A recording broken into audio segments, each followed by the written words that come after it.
Welcome to the Model Health Show. This is fitness and nutrition expert Shawn Stevenson, and I'm so grateful for you tuning in with me today. You are going to love this episode. This is a very special episode for me personally.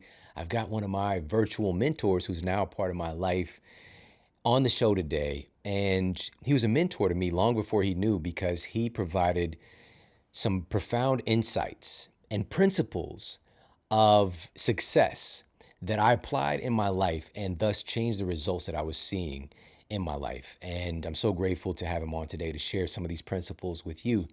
I grew up in conditions where I didn't really see what success looked like. You know, I would maybe watch Robin Leach on the Lifestyles of the Rich and Famous. You know, I watch shows like that and kind of see, you know, the yachts and all that kind of thing. But that wasn't necessarily what success was to me. It was having a happy home for my family, certainty, a sense of love in the household, being able to get past a state where we didn't have so much month at the end of the money, where we can do things that we wanted to do. I actually didn't even take a quote trip or get into an airplane until I was in my mid-20s. I just didn't even know what that was. I would see, like, I knew what a plane was. Like, I could look up and see the plane, but I never thought about myself being on one and going somewhere, just because it wasn't a part of my reality. You know, also seeing, you know, just people struggling and making sacrifices just to get by, but also sometimes cutting corners and making sacrifices and hurting other people because you're trying to survive, right? So I'm coming from a place where I was around a lot of survival-based living. And humans, we are very perfectly capable of surviving, but our greatest ideal is being able to thrive, and not just thrive for ourselves, but then to be able to lift others up. And being exposed to these ideas was life-changing for me because I'd never seen anything like it. One of the most powerful things about our guest today, his books are actually used now in curriculum in schools, in high school. One of the things, and I'll just throw this out there as a highlight, but he's a co-author of the Chicken Soup for the Soul book series, right? This personal development stories that have sold 500 million copies. That's insane. It's like, it's hard to fathom that many actual physical books have been picked up and read by that many people. It's just absolutely crazy. But now they're being used in high school, for example. When I was in high school, I had to read To Kill a Mockingbird, right? Boo Radley, leave him alone. Leave him alone, baby. But also, like, Odyssey, okay? Odyssey had no context for my life and my success. And no offense to, I know there's going to be some people that they love Odyssey. It's like that's their bread and butter. That's their juice. They geek out on it. All right. They might have a tattoo of a kraken, or I'm sorry, there was Cyclops in that one. They got a Cyclops tattoo. No disrespect. But for me, it didn't provide a context of reality or a place that I can get to, right? We're just looking so far into the past, into this imagination, whereas the Chicken Soup for the Soul books had these stories of real people and these success principles and things that can be a guiding light, especially if you're in a situation where you're dealing with the challenge, you know? So, man, it's just really awesome to have him on the show today. And I really can't wait to share this episode with you guys. I think that you're gonna love it so very much. And of course, a big part of this movement of personal development is a big shift that's taking place, where the top entrepreneurs people are looking at, the top people in the success and personal development space, they're playing the long game. They're looking at, how can I improve my health and fitness and my nutrition, including our guest today. All right, one of those ways, and even for my kids, because really where our success blueprint comes from is the way that we grow up. And of course, it can be changed at any time, but can you just imagine how much more graceful it is when you grow up with it and in your environment? And so my son, Braden, and also his best friend next door, Avery, shout out to Avery, they're huge fans of the Organifi red juice, right? They're switching over from the box juices. And no offense, it might be 100% organic or whatever, but it's not packed with the kind of nutrition that you find in something like red juice. So it's giving our kids this plethora of nutrients. And when I talk about a plethora of nutrients, I'm not just saying, you know, it's got some vitamin A, this thing, but the food source. It's food source based nutrition. So the red juice, it's red because it has acai, right? We're talking about a ORAC value over 1,000. That's 10 times more antioxidant than any conventional fruit that you're going to find in a grocery store. Incredible. And we know that antioxidants help to reduce inflammation. We have these kind of reactive oxygen species that are kind of going around our bodies and snatching electrons and creating this kind of free radical activity. Antioxidants come in and provide free electrons and essentially kind of slow down this process of accelerated aging. It's super important to get it from our nutrition, but more so when we're getting it from real foods that are clinically proven to be advantageous for the human body. It also helps your body's endogenous antioxidant systems to work better, right? Because your body's making antioxidants too. But if you're eating Cheetos, that's not going to help your body to produce adequate amounts of glutathione, all right? If you're eating, I don't know, Mike and Ike's. I don't know why that's jumping in my mind. That was a hot candy when I was a kid. But that kind of stuff is not going to do the job. However, eating real foods, food-based nutrient sources like we find in the red juice formula from Organifi, it helps your body's own antioxidant production to do its job and to do it at a high level. So acai is in there. And also, listen to this. One of the hallmark things, and it's just taken off in popularity. You can go to like kind of conventional convenience stores and see that there's beet supplements, like the root vegetable beets. And this is because there's a study published in the Journal of Applied Physiology showed that drinking beet juice can boost your stamina up to 16% during exercise and training. What an edge.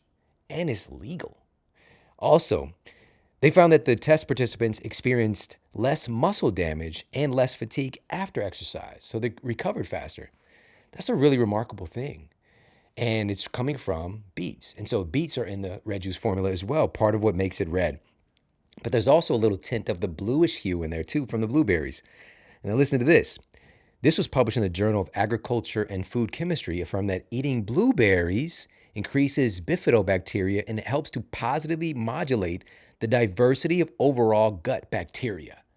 We know about the gut now. We know how important that, we know that health really starts in the gut.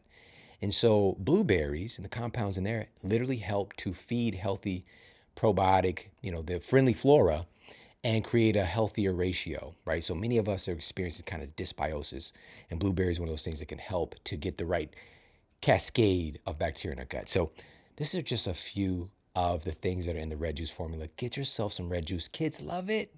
Kid tested, mother approved, father approved.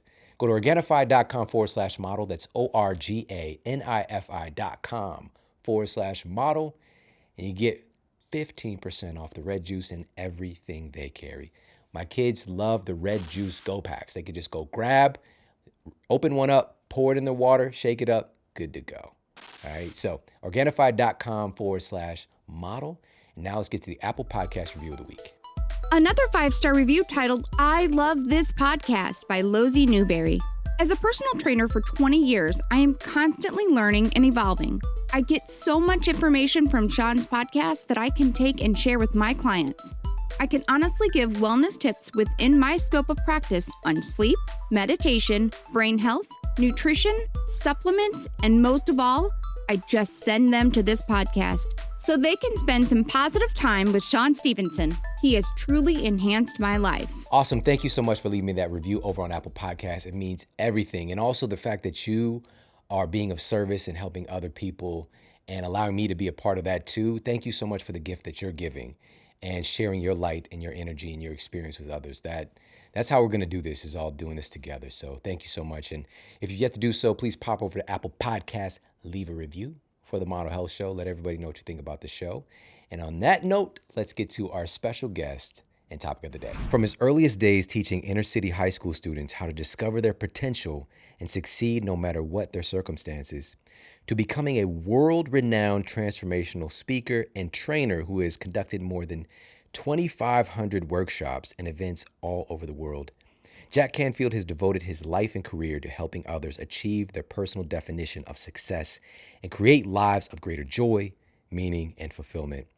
He is the co-author of the Chicken Soup for the Soul series, which has more than 250 titles and 550 million copies in print in over 40 different languages. In 2005, he co-authored The Success Principles: How to Get from Where You Are to Where You Want to Be. And inside his book, Jack has collected what he asserts to be 64 essential lessons for attaining goals and creating a successful life. And now he's got a companion workbook to actually do the work, not just get the gym, but to actually implement and to do the work. And that's just one of the things we're going to be highlighting, the importance of doing the work. But we're also going to dive in and talk about some of these profound success principles that have had a huge impact on my life. And I think you're really going to love this conversation with the incredible Jack Canfield. The first thing I want to ask you about really is your superhero origin story, right? I was just reading a little bit about you were born in West Virginia. Right. And I would imagine that you probably didn't grow up listening to personal development or being like tuned into that. How did you get into this world? Well, I was in graduate school at the University of Chicago. I was learning to be a teacher of history. I was actually practice teaching for half of that year and then going to classes half of the year. Okay. And I was in a laundromat minding my own business when this guy walks in and he puts his stuff in the washer and he comes over. He says, "Put your book down. Talk to me." I go, "Okay." And turns out he was a graduate student in economics. And he said, we hit it off. Yeah. And he said, "There's this Living Philosopher series up in Evanston, Illinois. Why don't you go with me?" And I didn't have a car and I was kind of trapped. I went, "Okay, great, let's do it." And the first speaker we went to was this guy named Herbert Otto. He was the director of the National Center for the Exploration of Human Potential. And he said, "We're only using 10% of our brain." And I went up afterwards and I said, "Dr. Otto, I want to use more of my brain. What should I do?" He said, "There's this place called Oasis. It's a growth center where every weekend they have personal development workshops.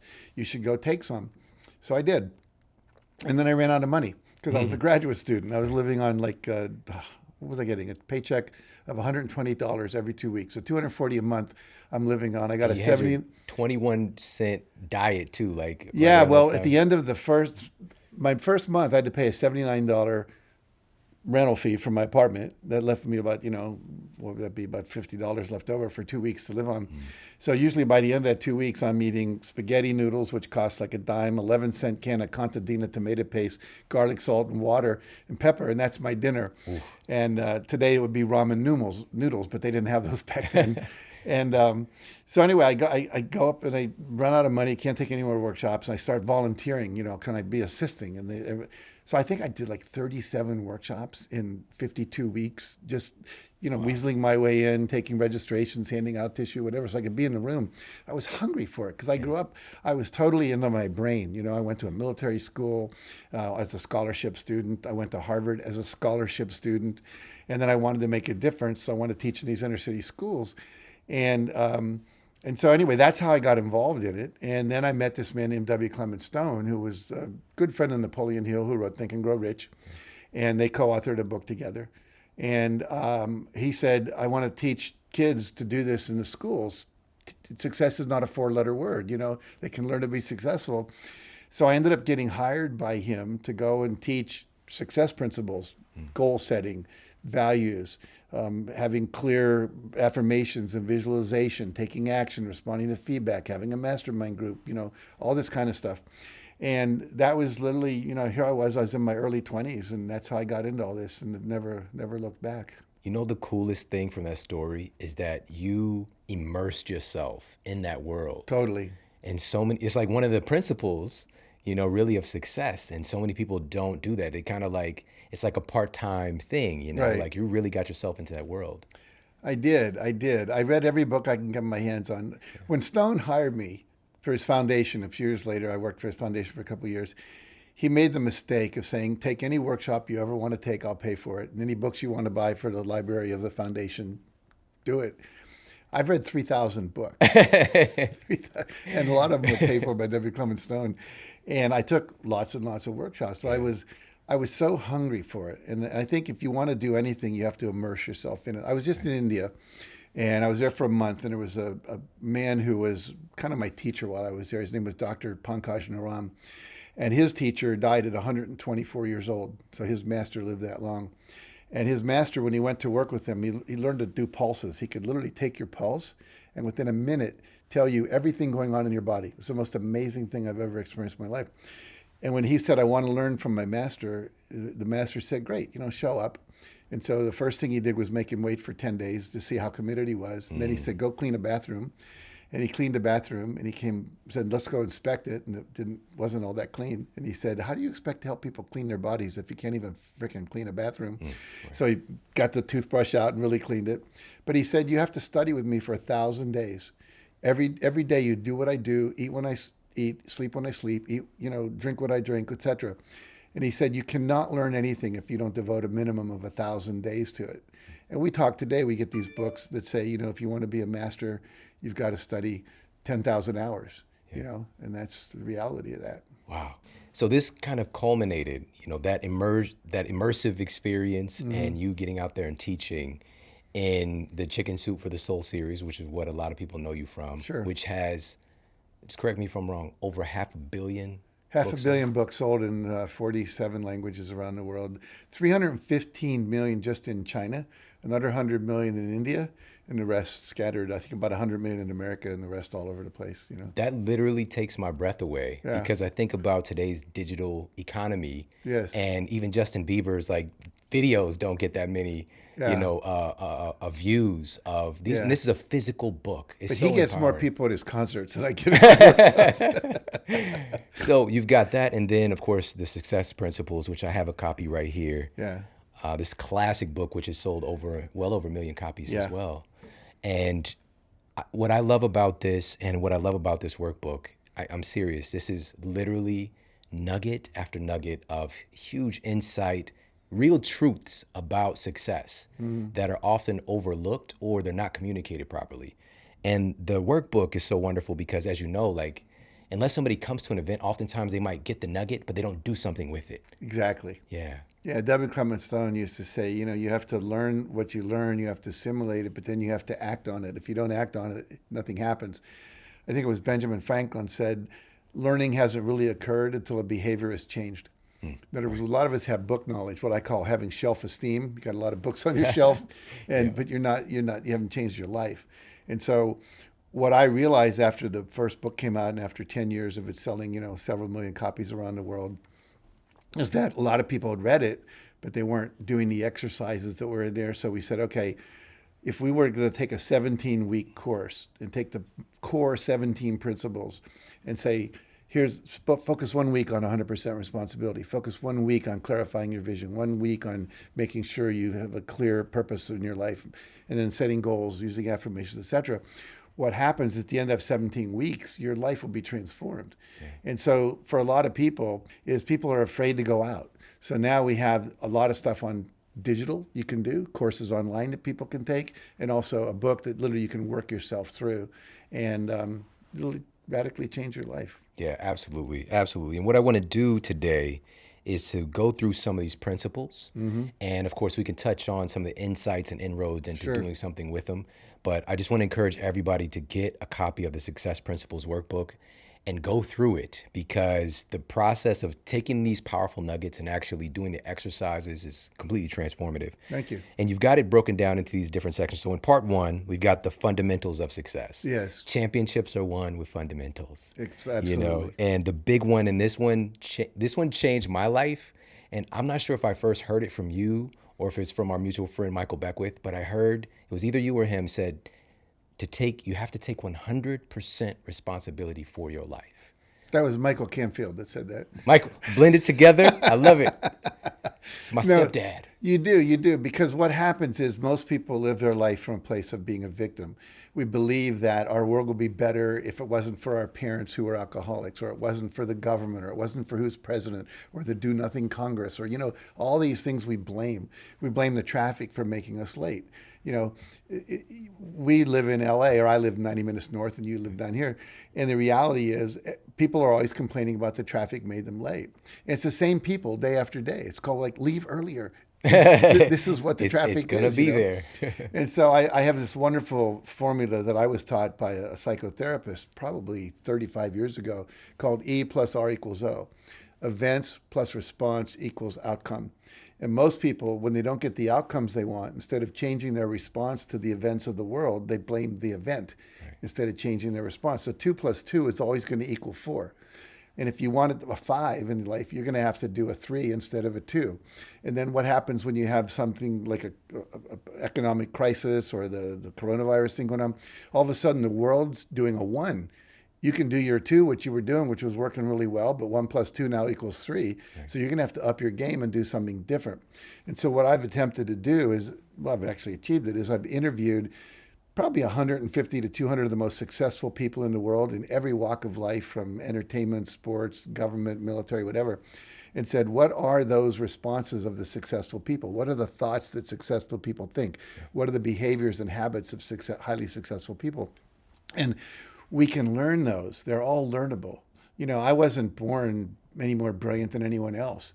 I just happened to learn some principles and apply them. Yeah. And so let's take responsibility, give up blaming, give up complaining, and give up excuse making. Those are the three things that people do.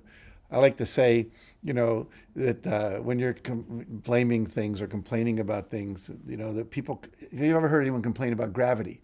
You never hear anyone complain about gravity. Gravity's holding me down. Yet you see all these old people with their walkers, they're all bent over, but they're never going, I hate gravity. Gravity sucks. One for gravity, I wouldn't be all bent over. And the reason they don't do that is there's no option. Right. So we don't complain about things where there is no option. We only complain about things where there's something can be different. So, like, if I complain about my wife and call her the food Nazi, she's like, oh, you shouldn't be eating that. You shouldn't be watching that football game. You're getting all healthy. You're sitting here having Cheetos and a beer, whatever. I don't do that, actually, but you get the idea. And so I could say my wife's a pain in the butt.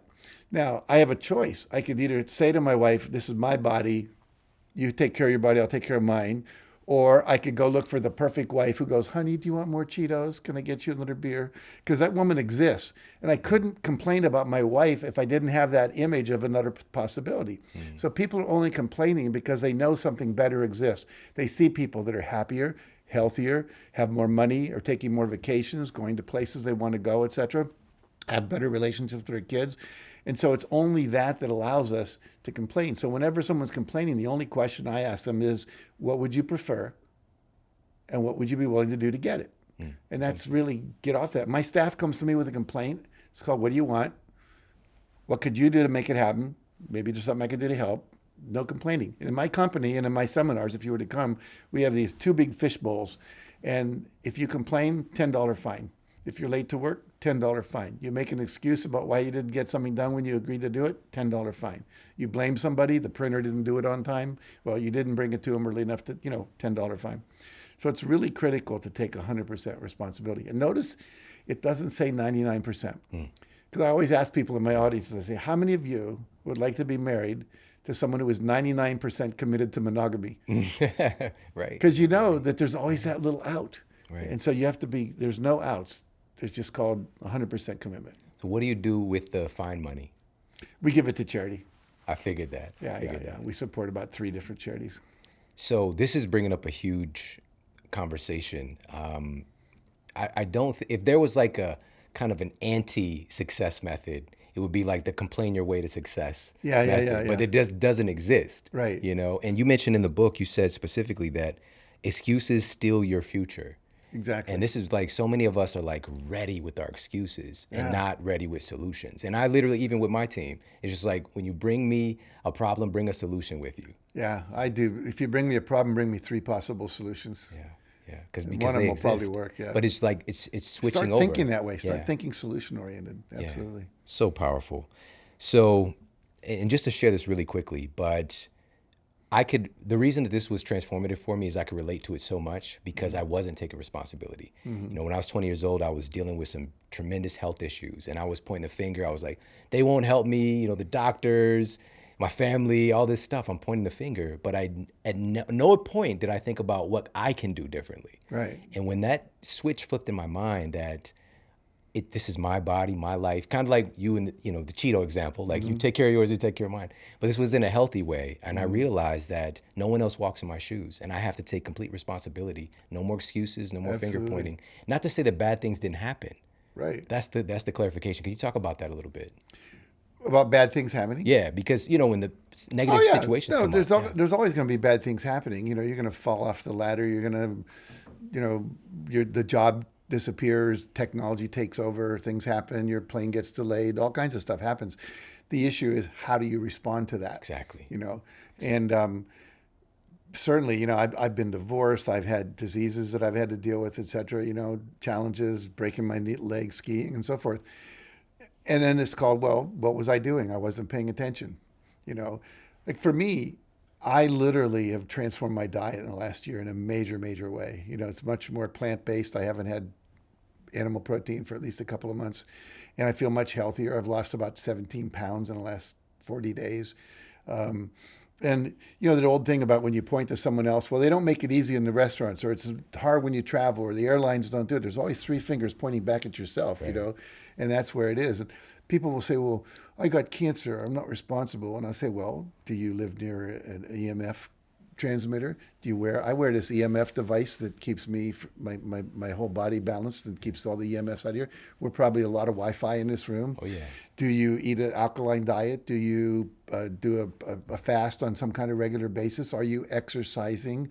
You know, all these things. And they go, no, no, no. Well, they say, well, I didn't know about that. I said, well, whose responsibility is it to know about it? Do you ever read the manual of your car? So when your car breaks down, you go, I didn't know I was supposed to rotate the tires. Or do you take responsibility? Because this is a rental car you have for life. I want to stick around as long as possible. Yeah. And you are how old right now? 75. 75 out here killing it. Like I have the feeling that you've kind of just getting started. Like you've got so much more in front of you. I Like, do. yeah. I do. That's so 75 awesome. years So young is what I inspiring. like to say. Yeah, yeah. Yeah. And also, having on incredible folks like Dr. Mark Hyman and looking at, we have our chronological age, but then we have our biological age. Right. And you are clearly much younger than what the calendar might say, Absolutely. Yeah. And it's a big part of this is the way that you think and the way that you live your life. And I so, think it's a lot about what you put in your body, but it's also about what you put in your mind. One of the things I worked on very hard was forgiving everyone I ever had resentment toward. There was a shaman in Hawaii who basically said to a friend of mine who was diagnosed, she was going to die, and he put her on a massage table, and he said, "Okay, go back 1 week. Who do you need to forgive?" And she was on that massage table for 6 hours, going back year by year by year by year, all the way back till she was like 6 years old. And 1 week later, whatever she had, it was supposed to kill her, was gone. It wasn't on her body anymore. And so it's not just the biochemical stuff we put in our body, it's also the vibrations of our thoughts that are so important. absolutely, absolutely. And these are topics, you've said many things that we've talked about on the show, but, our thoughts create chemistry in our bodies, and Yeah. it's incredibly powerful. And one of the things that you also highlight here is one of the principles. And again, there's so many, and they're all so poignant and touching and powerful. Thank you. But I want to cover these specifically. Sure. In the success equation, another one is to decide what you want. Yes. So using your mental energy to decide what you want. Why is that so important? Well, let me go back to my experience in India with this wonderful teacher. He said, there's three things you need to know if you want to be successful. Number one, what do you want? Number two, how do you get it? Number three, how do you enjoy it once you have it? He said 95% of people do not have a clue about what they really want. They've been conditioned to want stuff that doesn't really fulfill them, what I call the symbols of success rather than the experience of success.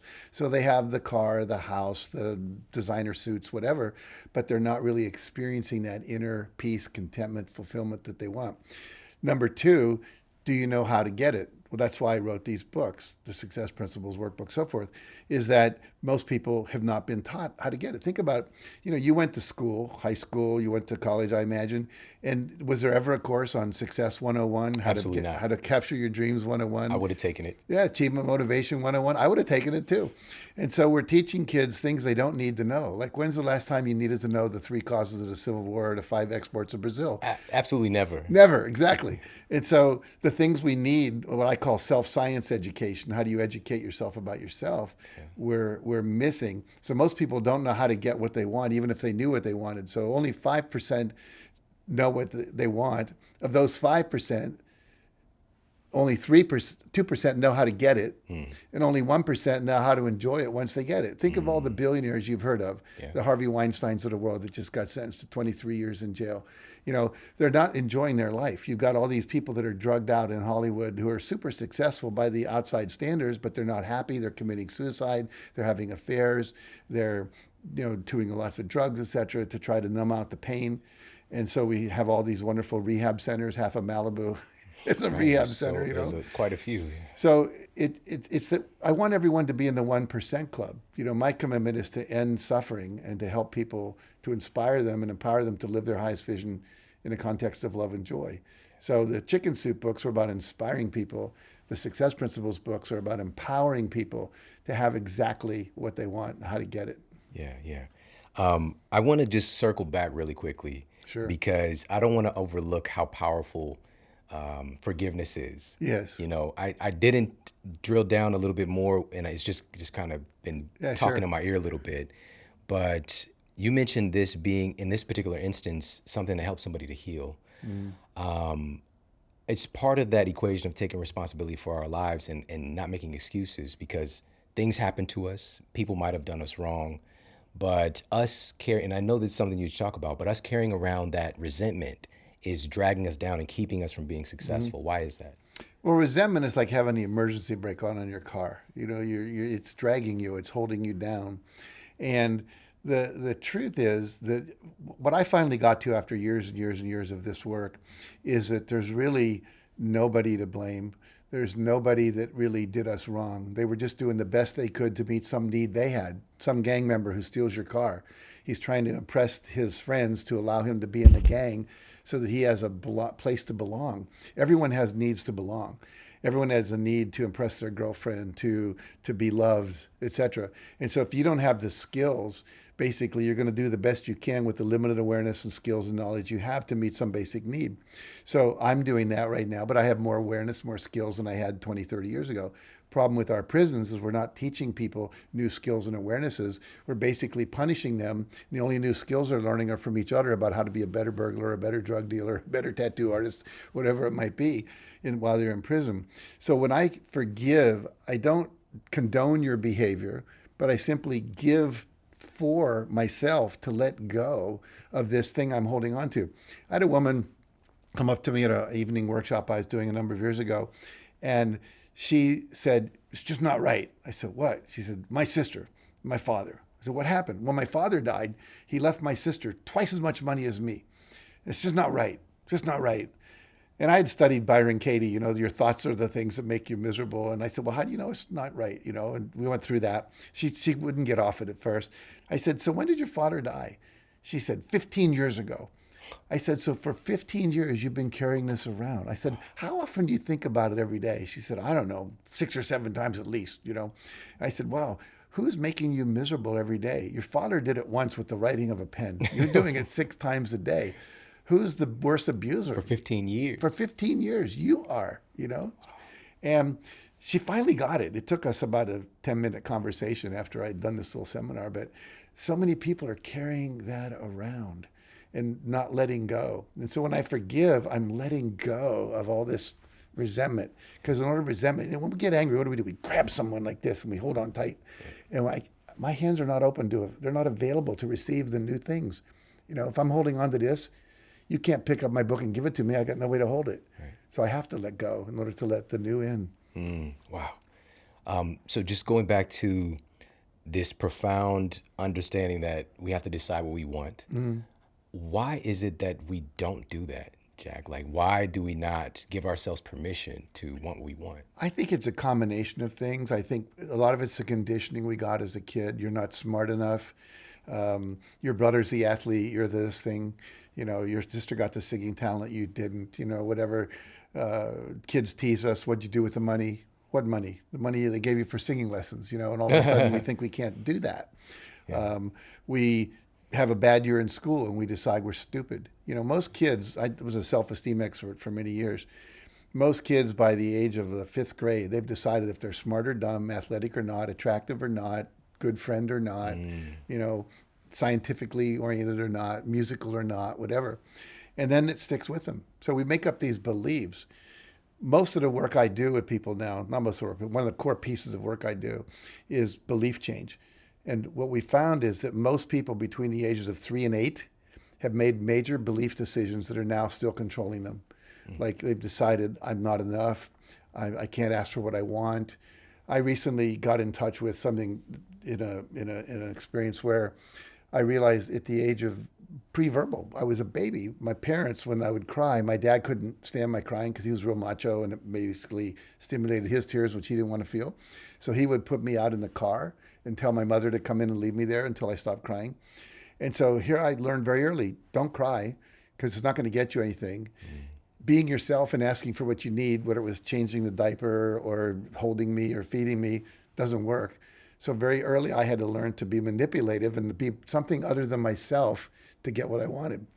And so all along, people are making these decisions that I'm not okay, I can't do this, etc.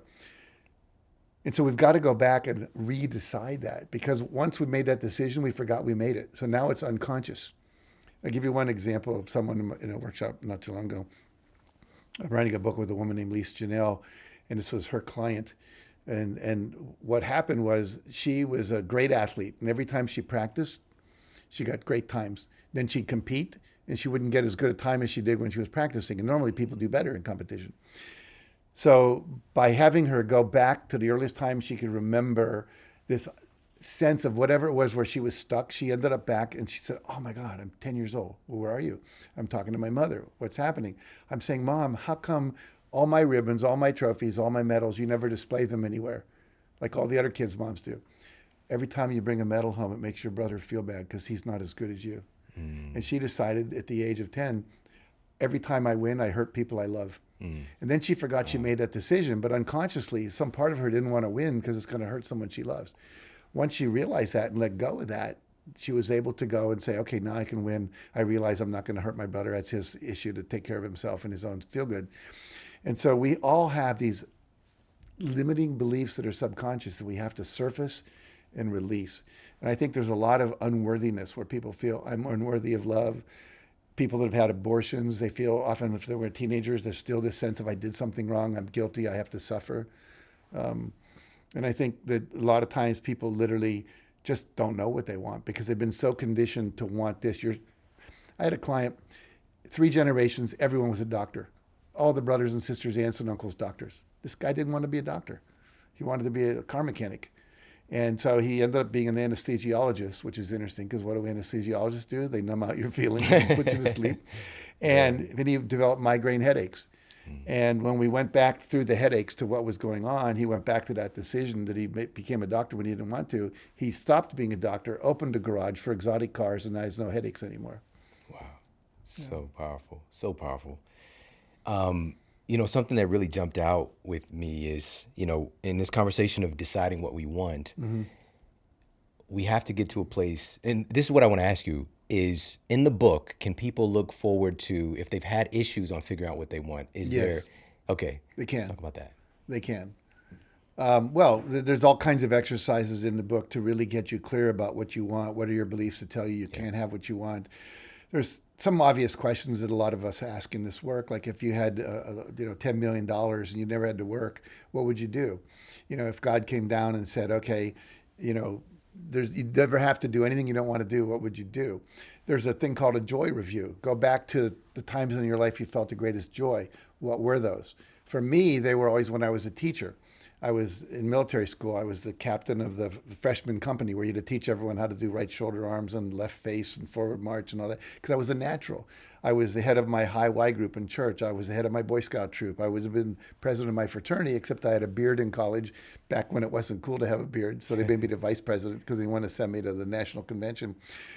I taught high school. I taught teachers. So I'm happy when I'm teaching. Yeah. So then I'm clear. I just want to be the best teacher I can and teach millions of people to do what I do. And now I've created the Train the Trainer program where we've trained, I think now 3,500 certified teachers in 107 countries are teaching this work. Yeah. And that's very fulfilling for me. That's awesome. That's awesome. So that's what we can look forward to with the Success Principles workbook, is uncovering these things for ourselves.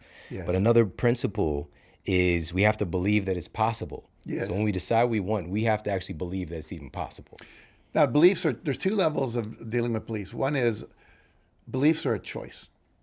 You can literally choose right now to believe that you can have anything you want. It's simply a choice. Most of us are choosing unconsciously. We're choosing based on our conditioning.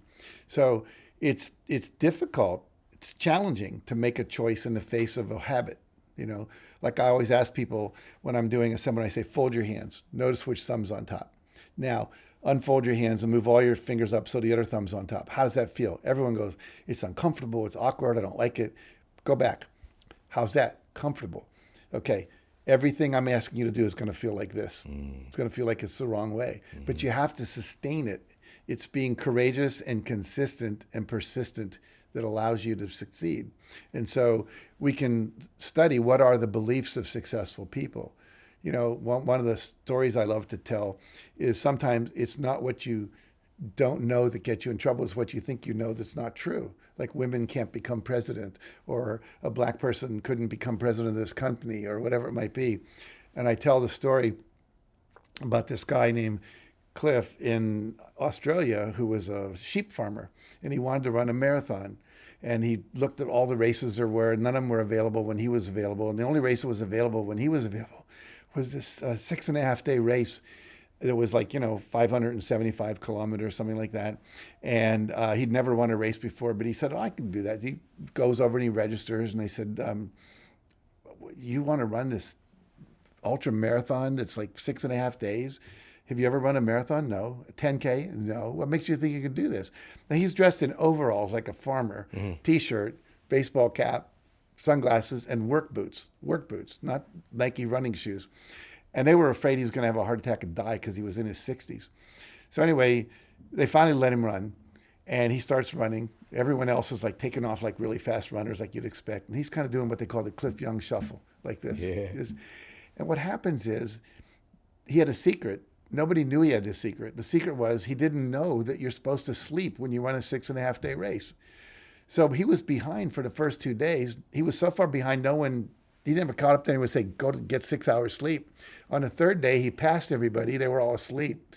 And he ran nonstop for 6 days, broke the record by 12 hours. And the secret was he didn't know you were supposed to sleep.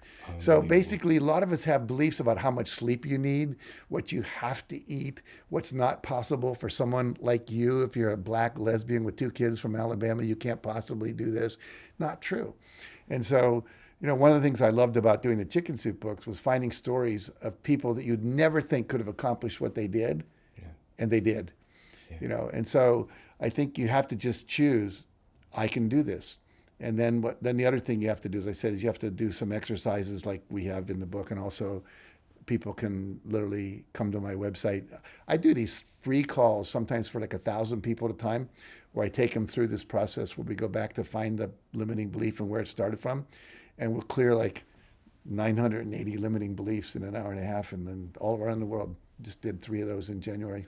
Remarkable. And the exercises to walk us through that process are in the book. So next, I have to ask you about this, because for a lot of people, Chicken Soup for the Soul was a phenomenon. Yes. But you becoming like a personal brand and an entity in and of yourself, and kind of branching out and having the success principles take off.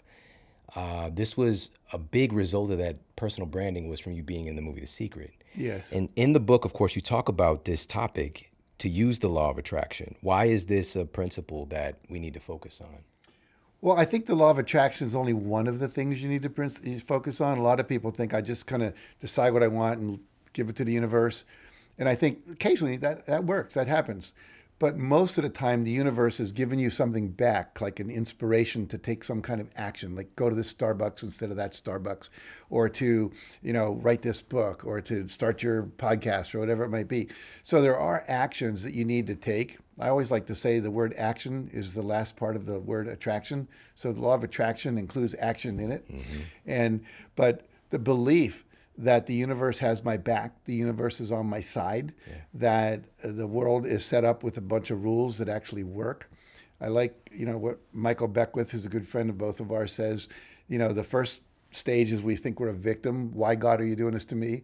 Second stage, you realize, well, there's some rules. If I play by these rules, these laws, the law of attraction, the law of compensation, all things like that, that life works better. Wow, when I visualize my goals, they actually help come true. When I take action, when I ask for feedback, when I persevere, and when I pray, and when I be generous, and when I have gratitude, and so forth. And so then you're in what he calls the manipulative stage. We're manipulating the universe based on the laws.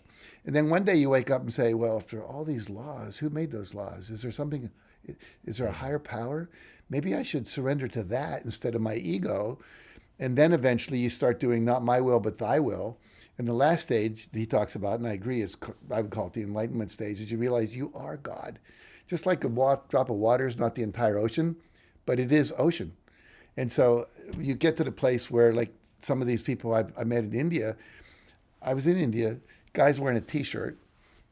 Says, put your hand out. I put my hand out. He doesn't do anything other than put his hand on top of mine. Goes like this and drops mala beads into my hand. Perfect mala beads, 108 beads with a little end bead. And I went, whoa. I said, how'd you do that? He said, well, I've learned to do that. That's a power I've developed. I can manifest anything. And so you realize that he's now a god, in a sense. Not the God or all the God, but, A part of. a part of it. So we all have these stages we go through. I think my books are probably mostly second level, how to manipulate the universe to get what you want, and then how to surrender to the higher power. So you're getting your guidance for what you're wanting to manifest in the world from a higher place, but then using the laws, the techniques, the principles in the book to actually manifest that and make it happen. It's remarkable. There's so many different things I want to talk to you about, but we definitely need to dive in and talk about some of these other sections in the book. We've got Transform Yourself for Success. We're going to talk about transformation, and we're going to do that right after this quick break. So sit tight and we'll be right back. Today, we're in the midst of a new revolution with our understanding of food. We used to just be focused on this macronutrient paradigm: proteins, fats, carbohydrates.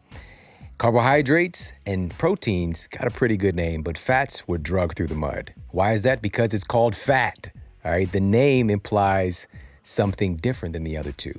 Because when we hear the word fat, we think about fat on our bodies.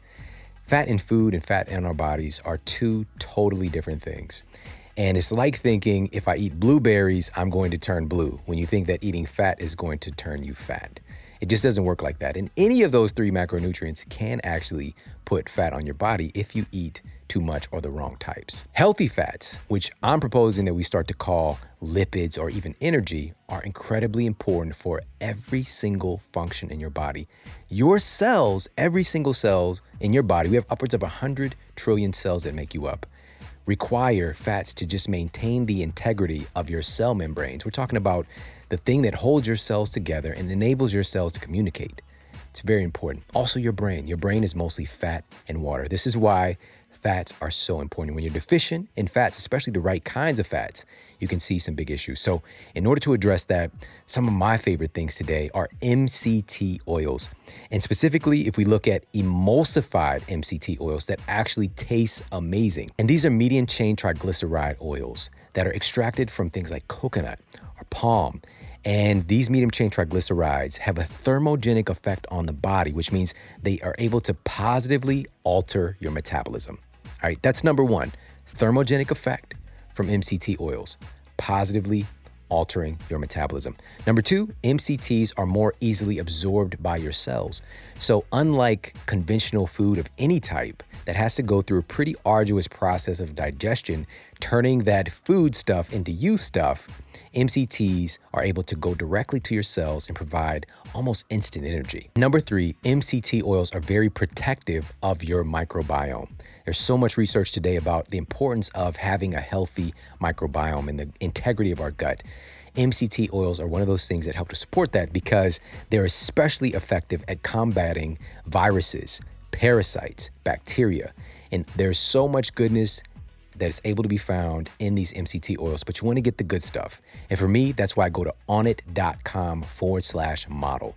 That's onnit.com/MODEL to get the emulsified MCT oils, which is like a coffee creamer. These are great to add to your coffees and teas, smoothies, and things like that to get in a little bit of extra flavor plus all the benefits of MCT oils. They're easy to stir, so you don't have to throw everything into a blender just to get a nice coffee drink. But also, they taste good, and they make the process of being healthy, fun, and enjoyable. So head over, check them out. They've got vanilla, coconut, cinnamon swirl, and strawberry. It's one of my favorites. So go to onnit.com/model for 10% off your entire purchase, not just for the MCT oil, but all of the health and human performance supplements that Onnit carries, and all of their fitness equipment, gear, and so much other cool stuff. All right, head over there, check them out, onnit.com/model. Now back to the show. All right, we're back and we're talking with New York Times bestselling author Jack Canfield about his new workbook, which is a companion to the Success Principles. It's called the Success Principles Workbook. You need to get your copy like yesterday. All right, it's available right now. And before the break, we were talking about getting clear about what we want. We were talking about taking responsibility. But another principle before we move on to the next section here, I wanted to ask you about is this concept of success leaves clues, right? Success leaves clues. So I think a lot of times when we're deciding what we want, it's just a big question like, how am I going to make this happen? How do I figure it out? And oftentimes there are people that have already figured out for you. Well, success leaves clues was a quote Tony Robbins said it once. I read it somewhere and I thought that's really so true, is that everything you want to do, with very few exceptions, like going to the moon for the first time, creating the Tesla automobile for the first time, someone's already done it. And they've left clues. They've left books, like all these books that you and I read. People have left clues about how to be better marketers, how to sell stuff online, how to be a great podcaster and do video blogs, how to, do. I just got a book the other day. Someone sent me about how to do yard sales and get rich from it. It's like everything's out there. Yeah. You want to make money in real estate. There's 59 books on how to do that. There's TED Talks, there's TEDx Talks, there's master classes online now. I mean, they're amazing, so much information. And the other thing is, ask people who've already done it. Like a story I often tell, I'm down in Dallas, Texas, doing a TV show for the first Success Principles book in the morning, and I'm getting my makeup put on in the green room. And I asked the woman putting my makeup on, I says, what's your dream? I always ask that of people. She says, oh, my dream, I want to own my own hair salon. I said, great. What are you doing to make it happen? She said, nothing. I said, that's a terrible strategy. That is not going to get you what you want. And she said, well, I don't know what to do. I said, I have a radical concept for you. She said, what's that? I said, why don't you go find someone who owns a hair salon and ask them how they did it? And she went, wow, that's a good idea. Like, why wouldn't that occur to somebody? You want to go to the moon, find out who already went to the moon, So basically, I just say there's nothing that you probably want to do, whether it's make $1 million in real estate, have your own TV show, become a best-selling author, that someone hasn't written about it, runs a workshop on it, or is available as a mentor. There's so many people, retired business people, like through the SBA and things like that, who are bored out of their gourd that would love to advise and support younger people to be successful. Yeah. We just have to ask. Yeah. So good. And this is something you can really speak to because you were there when there was just a library you can go to, right? Today we have instant access at our fingertips. You had to go to the library, go to the card catalog. Yep. And Dewey Decimal System. Go through stuff and then go there and hope it was going to be on the shelf. Now you can access every book in the world by internet. It's incredible. But there's so much information available. But you have to. I would say also, though, I've made one mistake in my life. I read too many books in the beginning and I wasn't putting them into action. And so if I was to do it again, I'd read fewer books, read my underlines again after I underline, because I underline a lot. And then I would pick 5 or 6 things and actually do them. And so the workbook is really like, let's do this stuff. Let's not just read it and spout it off and be able to quote people and sound intelligent, but let's do the work so we get to the other side of the goal, get to where you want to go. That's a huge gem you just dropped on us. Like, that might be the biggest takeaway from this episode. You just shared the biggest mistake. You just said it. The biggest mistake in your life is to read less and apply more. Well, the biggest mistake I made was to read more and apply less. But the way to say it, what I want you to do is, I think reading's important. If you're not a reader, then at least be a listener, viewer, because there's a lot of good stuff out there that you can learn. I learn something every time I watch Oprah Super Soul Sunday. There's like little nuggets of, I could do that. I could think that way. But do the work. Yes. One of the big transformations in my life was Byron Katie's work, the 4 questions and a turnaround. And I heard the tape of it and I thought, this is brilliant. And I actually did the work. It's called The Work. Yep. And she says, you've got to do it for several months before it kind of Velcros into your system. So the same thing's true with what I teach about affirmations, visualization, taking action, so forth. And in the book, then when we have these things, then you say to act as if. Act as if. What does that mean? Act as if means you start acting as if you already have the thing you want. You start acting as if you already are the thing you want to become. I tell a story in the book about when I used to live in Pacific Palisades in LA, used to go to the Wells Fargo bank, and there was a bank teller who had a little kind of string tie with a little cowboy thing. And he never quite looked like he was a bank manager. The guy next to him, always dressed in a suit, looked like a bank manager. 2 years later, the guy in the suit's the bank manager. He's taking loans and all that. So he started acting like he was a bank manager long before he became one. I remember when I bought my first suit, I bought something. Today I don't wear suits that much because we live in California, we don't have to.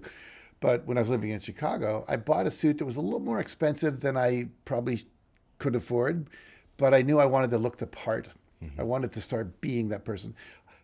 A lot of people, they don't tithe, they don't give money back because they think, well, I'll do that when I'm rich. No, if you could take 10% of your money and give it, you got to do it when you're starting out.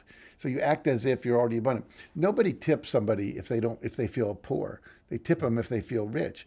So simply by tipping somebody, I'm saying I have enough. I have abundance in my life.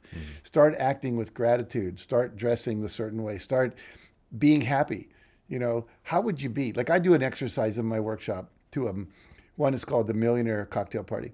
So I ask everyone to stand up and pretend you're a millionaire. And if you're already a millionaire, pretend you're 10 times your net worth. Now go around and interact with everyone as if you're this millionaire or multimillionaire. Everyone's different. Hey, how you doing? Just came back from the Cayman Islands, blah, blah, blah, blah, blah. Here's my yacht. I did this. We traveled. And I said, stop after maybe 15 minutes. How do you feel? Amazing. Now, were you different? Yeah. How were you different? I was more confident. I had more energy. I was more generous. I was more present to people. Now, what changed? Nothing but the belief that you were already a millionaire. You didn't have any more money, but you acted differently because of your belief. And that's the kind of belief when you act that way that actually produces people wanting to be with you and play with you and give you play with you to be a millionaire.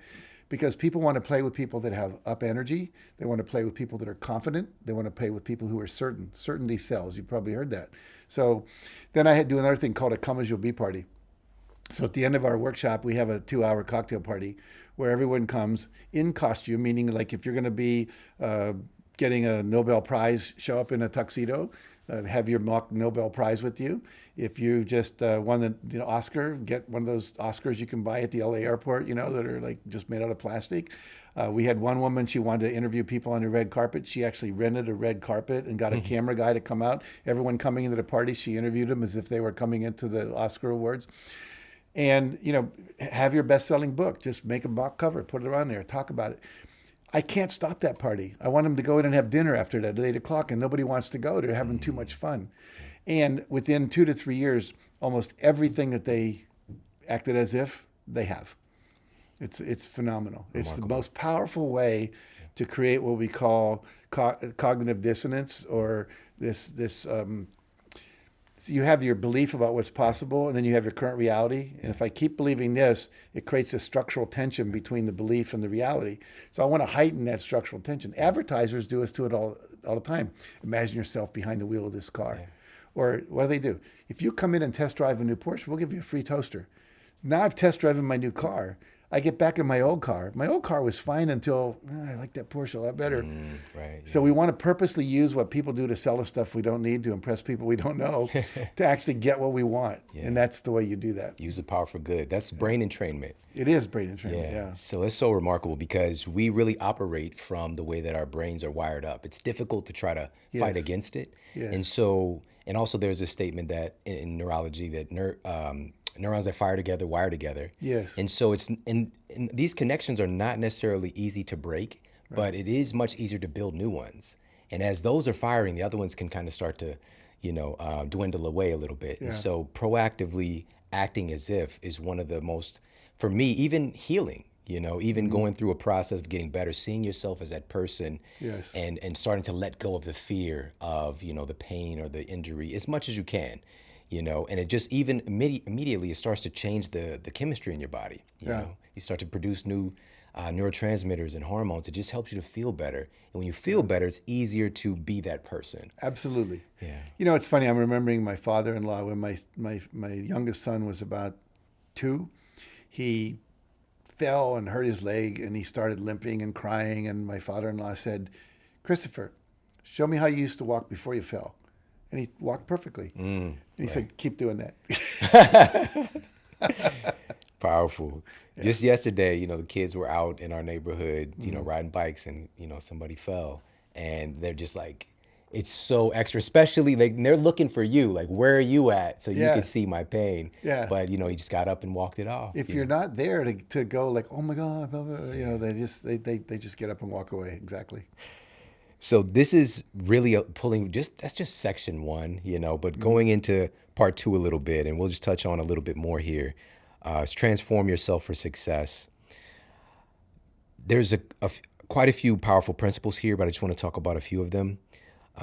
One of them is to drop out of the ain't it awful club and surround yourself with successful people. Right. Well, Jim Rohn, who's one of our great philosophers of success, once said, "You're the average of the 5 to 10 people you spend the most time with." And we've done research on that. Like the A students in school hang out with the A students, the B students hang out with the B students, the gangbangers out with the gangbangers, the goths hang out with the goths, the hippies hang out with the hippies, etc. And so basically, if you want to be successful, hang out with successful people. You know, like just to give you an example, in my own life, there was a guy named Lou Tice who's since passed away, but he was doing the work I wanted to do at a very high level. Had this thing called the Pacific Institute, teaching people about goal setting and visualization, affirmation. He was making $8 million a year. At that time, I was making about $140,000 a year. So I said, I got something to learn from him. So I called him up and I said, Lou, if you ever come to LA, I want to be your chauffeur. So instead of hiring a limo, let me drive you around. All I ask is I can ask you questions. I'm probably in my late 30s, early 40s at that point. And so one day he calls me up and he says, Jack, you mentioned that I'm going to come to LA. I'm giving a talk at a country club. Pick me up at the airport, take me to the hotel, take me to the country club, back to the hotel. So I pick him up. I drill him with questions. He's very open, answers all the questions that I have for him. And about a year later, we both bid for a contract for the LA Unified School District or LA County Office of Education, and they were wanting to have an orientation program for people on welfare to train them to go to work. And up at that time, their orientation program wasn't working. 85% of the people who went through orientation never showed up for job training. That was called a failure. Absolutely. So we both bid on that. It was a $750,000 contract, and I won. And Lou lost. We were the last two people. He called me up and said, "You're a really good student." That's really cool. That's cool. But if you hang out with people who are successful, they think different. One of my friends says they think with more zeros after the sums of money they want in their life, you know. Yeah. And the way they think, what they read, where they eat, how they hang out, what they talk about, what, you know, all that is learnable. And so long before I could afford it, I would always upgrade with miles to business class, you know, use my miles for that rather than getting a free vacation to Hawaii, so I could sit next to people. Yeah. And I remember once I'm sitting on the plane coming back from New York, and the guy next to me, we start talking. It turns out he's the guy that sells the advertising. Let's say you get a Visa bill and you open it up, there's a little flap in there where you can rip it off, and it's selling you something. You know, like you can subscribe to a magazine or something.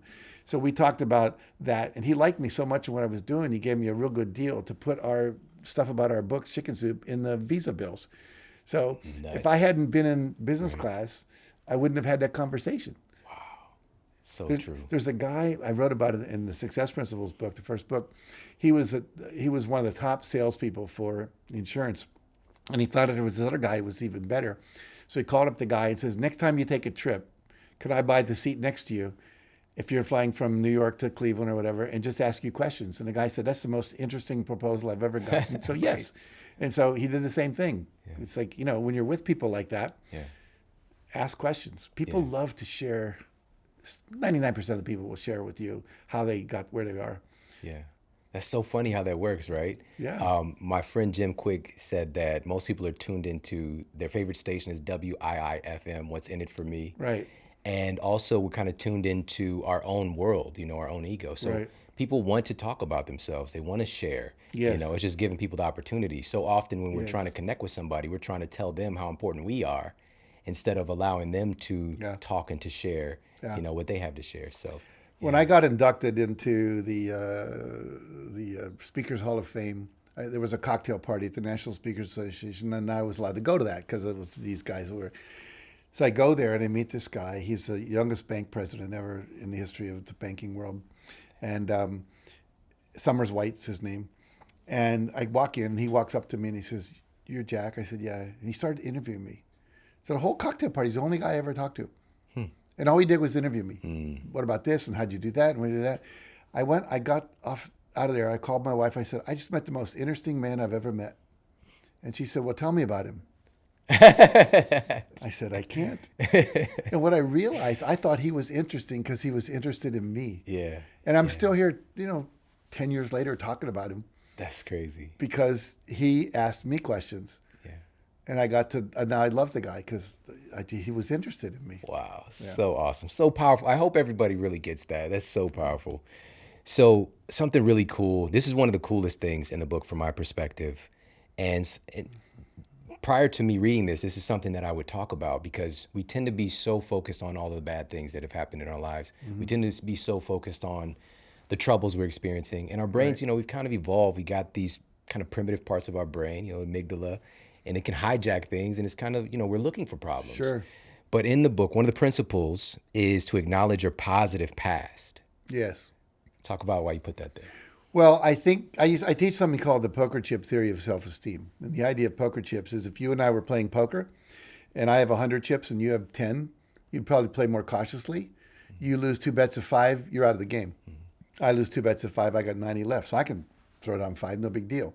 So if I can build up your stack of chips, you're more willing to risk because you now have extra chips. So the same is true with self-esteem. The more self-esteem and the more self-confidence, the more self-concept you have, the more willing you are to risk rejection because you know you're okay. And so basically, it's important to look at your past and realize you've had a lot of successes. Most people, if I said write down 10 great successes, most people go, God, have I had 10 great successes? But I said, how about getting a driver's license? You go, oh yeah, when I was 16, that was huge. Now it doesn't seem so big. How about graduating high school? For a lot of kids, I was like, hey man, I'm lucky I got out of there. The fact that you survived the war in Vietnam or the war in Iraq now or the war in Afghanistan to be more current. So the reality is that we all have numerous successes that we don't really acknowledge, and we tend to focus on what's wrong with us rather than what's right with us. And from your research with brain that basically when I have an event and there's an emotional negative component to that event, it logs in as a way to protect me from having that in the future. So basically, I much more quickly remember my negative experiences than my positive experiences. And so what we want to do is I do things like write down 100 successes you've had in your life. And people have to strain, like, well, they end up with stuff like past Mrs. Jones's biology class, past 4th grade, past 5th grade, past 6th grade. But then they start to realize, I bought that first car. I bought that first this. I put on that really good party for my boss. I put together that trip to the Andes for my friends, And we have many, many more successes than we do failures. We just tend to focus on the failures. So it's a way to get people to shift their focus to the positive things that they have had and to be grateful for them. Yeah. And to honor them. And even when negative things do happen, we've made it through. If you're hearing this right now. You have. I like to say in one of my books, you've survived everything that ever happened to you. So think about that. You've survived everything that ever happened to you, which gives you a lot of sense that I'm going to survive the next things that happen to me. Yeah. Because I'm a survivor. So yeah, absolutely. So you also have a principle. Keep your eye on the prize. And as soon as I read this, I immediately thought of Martin Luther King. Yes. And then I remember hearing a story about you were actually a part of the civil rights movement and going to church. It was Jesse Jackson's church in Chicago, right? Yeah. My friend who got me to go to that workshop I mentioned earlier where I met the head of the Center for Human Potential, he was also very involved in something called Operation Breadbasket, which was Jesse Jackson's idea. He said, if the white man's not going to lift you up, you got to lift yourself up. He called it Operation Bootstrap. Just grab your own boots and lift yourself up. And so he took me to Jesse's church. I spent a year going to Jesse Jackson's church, which was way cool because all these celebrities would come through Chicago. Sidney Poitier stepped on my foot. Bill Cosby got his problems now, but back when he was a big deal with a comedian, he stood next to me on the side because we both got there late to church. And when you're 22 or 3, that's a big freaking deal, Yeah. And I learned a lot from Jesse about how to work a group. Jesse would be up there and he'd be talking, and all of a sudden he'd go like this, and the band would start to play. And I said, oh, that's cool. I want to learn how to do that, And he's the one that taught me to work with big groups. Most therapists, which is what I was trained to be after I was a high school teacher, you got 30 kids in a class or 20 people in a group. I wanted to work with hundreds and thousands of people. It's a whole different game to control and manipulate and move that kind of energy like a Tony Robbins can do, like I can do, and so forth. But yeah, I taught in the inner city schools for a couple of years. I was teaching when Martin Luther King was killed. We had a riot in my school. I literally saved a kid from being killed. Fireman came in, and this big 6'3" basketball player ran into the back of me, turned around with those axes, that has point like this, and he was going to do that to the kid. And I don't know where I got the strength to do it, but I just grabbed this axe from behind him, and he turned around to me, and I said, "You really don't want to do that." And he went, "You're right." So I've been through, I marched in Chicago with King. I marched at the Democratic Convention where they beat up all the hippies, quote unquote. I was always involved in wanting to empower people who weren't empowered. Yeah. So in that context, keep your eye on the prize. Yes. How does that apply in our individual lives? Well, what it means is once you have a goal, don't give up. Focus on it. In other words, do the affirmations, do the visualization, create a vision board, act as if it's possible, tell people it's a done deal, put it on your website. I have a list of 134 goals I want to accomplish in my life. It's on my website. Everybody can read it. And when they do, Kenny Rogers, who I wanted to meet, it's on my website in the list. He calls me up and says, "I hear I'm on your website. You want to meet me?" I said, "I do." He said, "Well, I want to meet you." I said, "Why?" I said, "I want to meet you because you're a singer." And he wanted to meet me because I was a writer. He wanted to write a best-selling book. So he invited me to Vegas, come backstage with him. The Righteous Brothers and a bunch of other singers were there. How cool is that? I wanted to go to the CMA Awards. I get an email. "Hi, I'm the director of the CMA Awards, Country Music Awards. I love country music. And, if you want to come to New York, I can get you backstage." So let people know what you want to do. Often people will come forward and want to help you do it. So never feel like it's a bad thing to put it out there. But every day, like one of the things I learned in India, it's pretty esoteric, but the point was, this one guy was saying you create a white frame above your right eye. So it's a white frame out here, and you visualize your goal is already achieved every day while you're pressing right here on this finger. This activates clarity of what you want. And then if you're having trouble getting the image, you can tap right here as you hold that. And there's a mantra, which I won't try to teach people, but the mantra is an accelerator, but it's not required. Just an affirmation, like I'm so happy and grateful I now have a $1 million a year income. So happy and grateful my book has just sold a million copies of the Success Principles Workbook. I'm so happy and grateful that I am, totally healthy and cancer-free, whatever you might want to say. That principle of keeping your eye on the prize, if you have a vision board with your goals on it, if you're visualizing it every night before you go to bed and every morning when you wake up, those are the things you want to do. Like I have a door, it's a whole door. My vision board's a door, the inside door of my office. All the things I want to accomplish are on that door. I never go out that door without stopping for a moment and looking at each of those things and imagining I already have it. When I get it, I take it off. Then I put something new up there. So it's magical, but there's so much trying to distract you.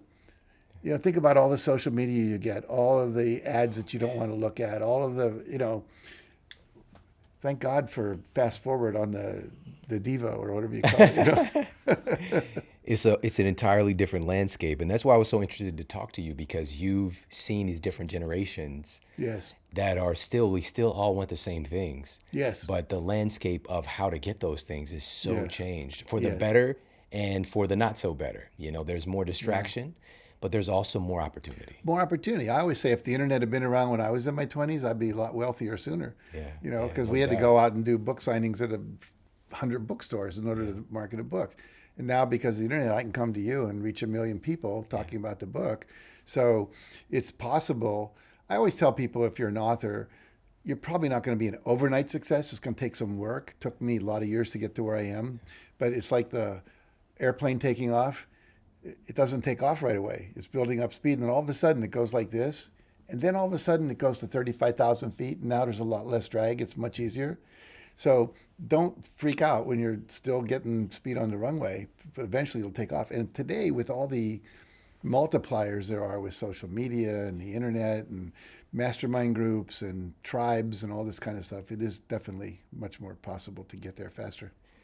Jack, in the book and in the workbook, you cover some other sections on building wealth. You cover sections on, because you can't do this stuff by ourselves, on building a team. Yeah, you have to have a mastermind group, an accountability partner, a team of people that you work with that support you.